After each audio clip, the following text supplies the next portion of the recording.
அம்மாஸ் kitchen. வாங்க 5 minutes தக்காளி சட்னி எப்படி செய்யலாம்னு பார்க்கலாம். ஃபஸ்ட்டு மீடியம் சைஸ் பெரிய வெங்காயம் 1, 2 பச்சை மிளகா, கொஞ்சம் கொத்தமல்லி தழை, கொஞ்சம் கருவேப்பிலை, 2 தக்காளி. கடாயில் எண்ணெய் ஊற்றி 2 ஸ்பூனு கடுகு போட்டு பொரிஞ்சதுக்கப்புறம் வெயிட் பண்ணி கருவேப்பிலையும் பச்சை மிளகாவும் போடுங்க.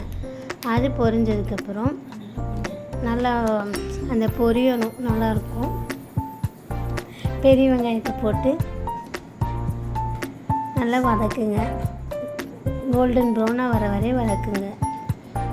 2 மினிட்ஸ்.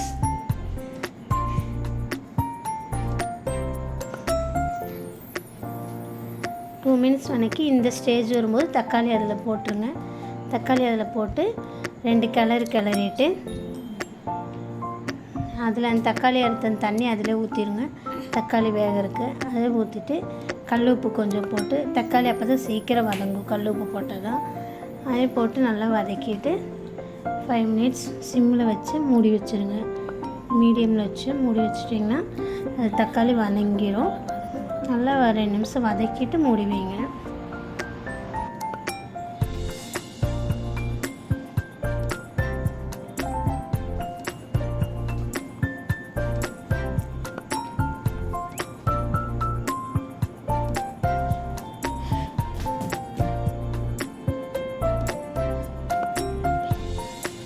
மூடி வச்சு இப்போ மூடி திறந்து பாருங்கள். நல்லா வதங்கிடுச்சு தக்காளி. அது நல்லா கிளறி விட்டு 2 கலர் கிளறிட்டு கொஞ்சம் தண்ணி ஊற்றுங்க. தண்ணி ஊற்றிட்டு ஒரு 2 நிமிஷம் கொதிக்க விடுங்க.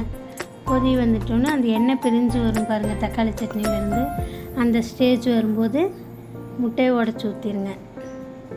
வேணா முட்டை ஊற்றுங்க, இல்லை உங்களுக்கு விருப்பம் இல்லைன்னா வேணாம்.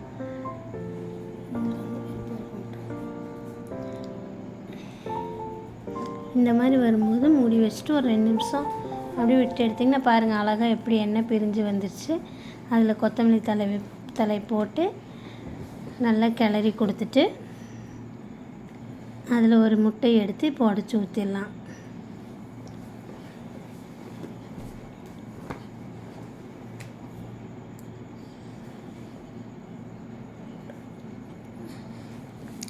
இப்போ இதுக்கு தேவையான அளவு சால்ட்டு போட்டுக்கலாம். வேணா பெப்பர் போடுங்க, இல்லைன்னா வேணாட்டி உங்களுக்கு வேணாட்டி அவாய்ட் பண்ணிக்கோங்க. முட்டையை உடச்சி ஊற்றி நல்லா 2 நிமிஷம் கிளறி விடுங்க. நல்லா கிளறி விட்டு தோசை சாப்பிட்டிங்கன்னா 2 தோசை சாப்பிட்றவங்க கூட 3 தோசை கேட்பாங்க, அவ்வளோ சூப்பராக இருக்கும். இதை இப்போ ஒரு பவுலில் ட்ரான்ஸ்ஃபர் பண்ணிடலாம்.